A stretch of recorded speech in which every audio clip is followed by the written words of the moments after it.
1896, he returned to India and settled in Bombay. He built a house in, everybody as you know, in Malabar Hill, later known as Jinnah House.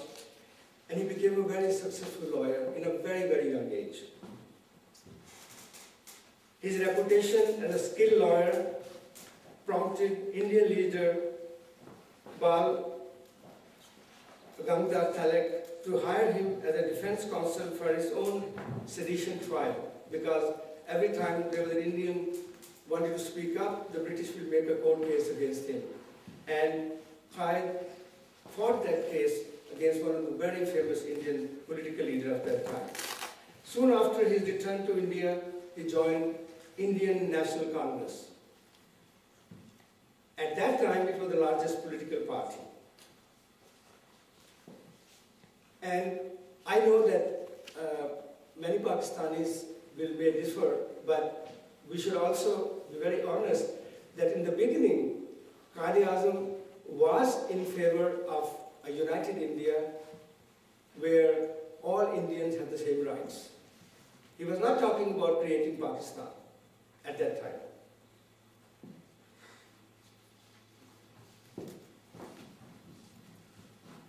And Quaid-e-Azam also avoided to join All India Muslim League in the beginning, and Muslim League, as you know, was founded in 1906, because he regarded Muslim League as a very religiously oriented organization. However, he decided to provide leadership to the Muslim community at large, not being part of a political party, but as their advisor. His efforts to work for all Indians was so much respected that he was often called ambassador of Hindu-Muslim unity, Hindu-Muslim Bhaichare ke Safir.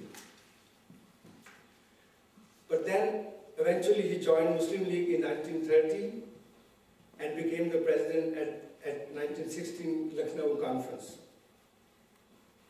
And he was actually an architect of this pact called Lucknow Pact, and that pact was to bring all Indian nationalities together so they can fight together for an independent India free from the British oppression and Raj.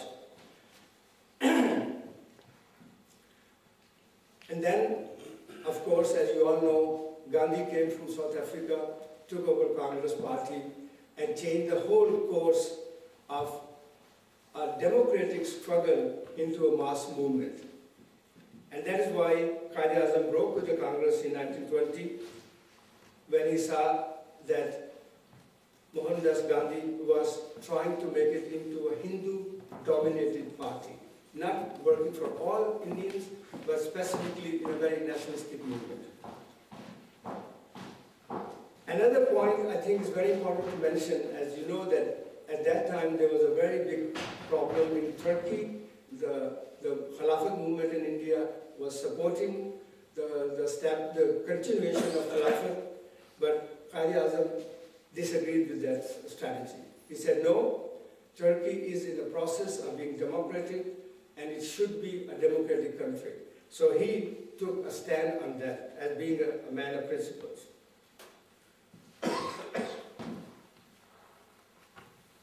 In all this process of representing Muslims, being in Muslim League, coming from Congress, he had a lot of contact with different factions of Muslim communities. Lot of contact.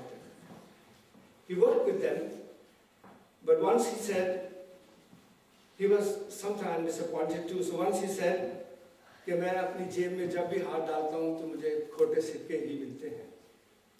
What did he mean? He meant that there were people in the Muslim community who actually didn't want Pakistan. He didn't want to work for an independence.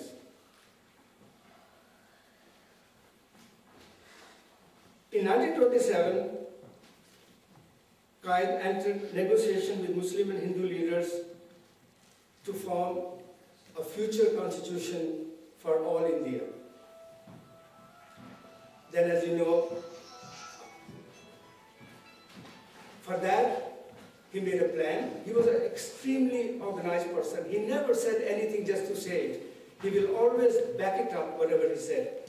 So in order to have negotiation between Hindus and Muslims, he created something called 14 point, Jinnah's 14 point. But things didn't work out very well. And then the British government had 2 meetings, round tables, and it was in London, these 2 round tables, and they did not succeed in bringing Muslim and Hindus closer to each other, even if Quaid-e-Azam tried his best to bring these 2 big nations together. He got very disappointed. He got very disheartened. So he said, okay, you don't want to listen, the reason, thank you very much, and I'm leaving. So he reallocated himself back to UK and started practicing his law. That was a very dark time for the Muslims of India. उस वक्त पूरे पाकिस्तान, पूरे हिंदुस्तानी उफ़्क़ पे जो है, ख़ास तौर पर मुसलमानों के लिए बहुत ही गहरे स्याह बादल छा गए थे। लेकिन जब, जैसे कहते हैं ना कि जब मायूसी इंतहा को पहुंच जाए, तो उस वक्त रहमत खुदा भी होती है। खुशकिस्मती से मुसलमान कम्युनिटी में अल्लामा इकबाल, आगा खान एंड चौधरी रहमत अली जैसे लोग भी मौजूद थे। उन्होंने कोशिश की, लियाकत अली को भेजा, कायद-ए-आज़म की मिन्नतें की कि खुदा के वास्ते प्लीज़ आप वापस आ जाएं, हम जो है आपकी रहनुमाई में बिल्कुल काम करने को तैयार हैं। तो कायद-ए-आज़म ने 1934 में फिर कहा, ठीक है, I want to give you last chance now, और वो जो है वापस आ गए। उसके बाद 1937 में लेजिस्लेशन असेंबली के इलेक्शन हुए, उसमें फिर वही हुआ कि कुछ मुसलमान लीडरों ने ख़ास तौर पर पंजाब में और जो है सिंध में, उसमें सरहद में काफ़ी कांग्रेस का जोर था, और उन्होंने कायद-ए-आज़म के साथ जो है उनकी मदद नहीं की।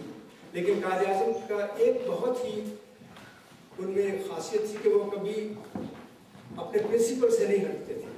जब उनको ये महसूस हो गया, जब उनको ये पता चल गया, जब उनके दिल में ये बात बैठ गई कि मुसलमानों का अपना एक अलहदा मुल्क होना चाहिए, या बल्कि एक मुसलमानों के लिए एक अलहदा मुल्क होना चाहिए, तो फिर जो है उनको कोई भी नहीं रोक सकता था। और उस वक्त जब ये सारी साजिशें हो रही थी, उस वक्त Quaid-e-Azam, it became very clear to him that Congress was not interested in having a free India. Actually, Gandhi said to Quaid-e-Azam many times, listen, Mr. Jinnah, let the British go. After we can sit down and we can solve the problem like brothers, you know. But Quaid-e-Azam, he didn't fall for that. He said, no. Before the British go, we have to find out what is going to happen with this great country called Hindustan. In one of his famous letters to Jinnah, to Gandhi, Quaid-e-Azam asked Gandhi to be more precise what he meant कि जब अंग्रेज चले जाएंगे तो उसके बाद हम बैठ के कुछ कर लेंगे. And Gandhi replied, my dear Jinnah, I cannot answer your questions because my inner light is not working. मेरी जो अंदर की रोशनी है वो काम नहीं कर रही. And you know what our Quaid said? He wrote him back and he said, to hell with your inner light. These are his words. To hell with your inner light. Why don't you be for once be honest and say you don't have answers to what I'm asking you?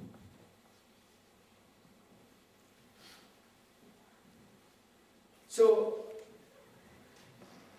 the idea of Pakistan, in a speech, Allama Iqbal, he raised the idea of an independent state for Muslims in the northwestern India. Chaudhry Rahmat Ali published a pamphlet in 1933 advocating a state called Pakistan, and he gave this word Pakistan. And then, when all the efforts with the Congress failed, and Muslims realized that now they have to work on two-nation theory. So then Quaid-e-Azam declared, a united India will lead to separation of Muslims and eventually civil war between Hindus and Muslims. This change of view, some people say, has occurred because Allama Iqbal was so close to Quaid-e-Azam and he convinced him. As you know, that then Lahore session in 1940, and there is another very sad thing which our young people don't know, that while Quaid-e-Azam was working hard to create this beautiful country, Pakistan, there was also other Muslims, very famous Muslims, who were fighting against him. People like Maulana Abul Kalam Azad, Khan Abdul Ghaffar Khan, Nauzubillah. And another funny thing is that when Pakistan became Pakistan, and they ran and came to Pakistan, you know. I mean, if I don't like the country, I don't come there, you know. So stay in India, be happy, and live as if you want. Why to come to Pakistan? But they were very quick to say to Quaid-e-Azam, Kafir-e-Azam, but then they came and took refuge in the country which was made by Kafir-e-Azam. That, I have never understood that. Now, in the end, I don't want to go into detail because it's quite, and it is, I can send you, if you have email, I can send you, you can read it in detail. But I think it's very important that we focus on our younger generation, as I said in the beginning. What was then the vision of Quaid-e-Azam? What kind of Pakistan Quaid-e-Azam wanted? It was this Lula Langra Pakistan, or it was this Pakistan he wanted to have. I want to read for you, and it's also on internet, and that is in Urdu, so I'm very happy that I can very quickly do it. Somebody, in all his speeches, he was asked, what Pakistan क्या एक नजरियाती रियासत होगी, या एक मुसलमान रियासत होगी, या एक रियासत होगी जो हिंदुस्तान के मुसलमानों के लिए होगी। और Quaid-e-Azam ने हमेशा ये कहा कि पाकिस्तान में ख़ाब हिंदू हैं, ख़ाब ईसाई हैं, ख़ाब मुसलमान हैं, पारसी हैं, you have all equal rights. It means that Pakistan will not be a theocracy. ये बल्कि उन्होंने ख़ास तौर पे कहा कि ये इस रियासत में मुल्लाओं की जागीरदारी नहीं होगी, इसमें सब लोगों के हुकूक वैसे होंगे जैसे मुसलमानों के होंगे। Quaid-e-Azam ने 10 नुकात पेश किए कि पाकिस्तान की जो नजरियाती रियासत है उसके शहरियों की जिम्मेदारी क्या होगी। सबसे पहले तो उन्होंने ये कहा कि कानून की पाबंदी करें और अमन कायम करें। बदउनवानी मीनिंग करप्शन, इसके खिलाफ जिहाद करें, जंग करें। ब्लैक मार्केटिंग की लानत का खात्मा करें और इंसान के मेरिट का ख्याल करें कि इंसान जो है उसकी मेरिट क्या है, ये नहीं कि वो किस ख़ानदान से है, ज़िम्मेदार है, अमीर है, लेकिन वो शख्स जो है उसका मेरिट कैसा है। उसके बाद उन्होंने हमेशा ये कहा कि हमारे जो अंदरूनी इम्तियाज़ात हैं, कोई चौधरी है, कोई शेख है, कोई कुछ है, इसको जो है बिल्कुल ख़त्म करें। कौम की तामीर के लिए, कुर्बानी के लिए तैयार रहें और तशद्दुद जो है इससे एहतिसाब करें। आप तशद्दुद वायलेंस की तरफ बिल्कुल नहीं जाए। उन्होंने तालीम को जो है हमेशा कहा कि तालीम हासिल करनी चाहिए। ये तो इस्लाम भी हमेशा तालीम की बात करता है। उसके बाद उन्होंने किरदार की कुव्वत से हालात का मुकाबला करने की हमेशा बात की कि इंसान को मायूस नहीं कभी भी होना चाहिए, दिल नहीं तोड़ना चाहिए। और आखिर में तामीर कौम के लिए काम करें और काम करें। Always work for the creation, आप मुझे बताते हैं, और अपनी कौम को बनाने के लिए ऑलवेज वर्क करें।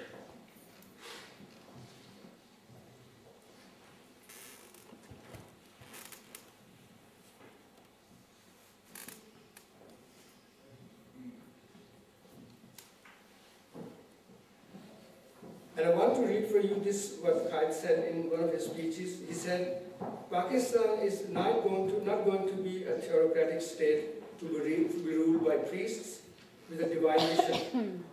We have many non-Muslims, Hindus, Christians and Parsis, but they are all Pakistanis. They will enjoy the same rights and privileges as any other citizen and will play their rightful part in the affairs of Pakistani state. اور Pakistan assembly بننے سے پہلے جب انہوں نے اناگوریشن کی پاکستان بننے سے پہلے 11 اگست 1947 کو، اس وقت انہوں نے یہی کہا کہ Pakistan should be an inclusive and pluralistic democracy, and he promised that everybody will have equal rights, all citizens regardless of religion, caste and creed. It means that Pakistan was not only for Muslims, but Pakistan was for Muslims of Hindustan and all those people who lived in the territory of Pakistan. It is true that the political situation in Pakistan is not what Qaid wanted or would have liked. Political elite is dishonest and non-visionary, officials are greedy, nepotism and corruption is widespread, there is a lack of organization, poverty is rampant and violence is extreme. And no one can deny that. We should never deny what is happening. But, and the funny thing is, in 1955, a Pakistani politician from Sarhad, he said, "Har shahs pe ullu baitha hai, ab hale gulistan kya hoga?" Lekin, I also know that people who compare Pakistan with India and argue that partition was wrong, that Pakistan should have never been made, I think that these people have seen too many Bollywood movies. Such comparisons are not only false, but also neglect some historical facts. If you look at the Pakistani map, and you will see the geographical positioning of Pakistan, you will very clearly notice that Pakistan is at the outer edge of India. اور انگریزوں نے اپنی حکومت کے دوران 200 سال کی حکومت کے دوران اس علاقے میں جہاں پہ پاکستان ہے آج، نہ تو کوئی انڈسٹری بننے دی، نہ کوئی انفراسٹرکچر، کوئی انسٹیٹیوشنز، نہ کوئی ہاسپٹل، کچھ نہیں بننے دیا. پتہ ہے وہ کس لیے اس علاقے کو استعمال کرتے تھے؟ سولجرز بھرتی کرنے کے لیے. تو اگر آپ یہ دیکھیں کہ پاکستان کن حالات میں بنا اور کتنے ذرائع تھے اور آج پاکستان کس مقام پہ ہے، تو ہمیں اللہ کا شکر ادا کرنا چاہیے کہ ہم ایک 60-62 سال کی جو یہ ٹائم ہے، اس ویری لٹل ٹائم، اور اس ٹائم میں جو پاکستان نے حاصل کیا ہے ہمیں اس کا بہت شکر گزار ہونا چاہیے. And in such depressing moments Pakistan is very strong. Pakistan is there and it's not going anywhere. Believe me, it will always will be there. And I want to end by quoting one verse from Allama Iqbal, who said very beautifully, I think it's Allama Iqbal, please correct me, "Zara nam ho to ye matti badi zarkhez hai saki." And the same feelings I read in a Pakistani newspaper, a poet called Ikhlaq Ahmed Khan. He said last year, "Ae mere qalb shikasta, ab darkar hai sabr. یہ سیاہ رات ہمیشہ تو نہیں رہ سکتی، کوئی برسات ہمیشہ تو نہیں رہ سکتی، نور پھیلے گا، فضا چمکے گی، جھٹ جائے گا اب، اے میرے وطن ہم اداس ہیں مایوس نہیں." شکریہ.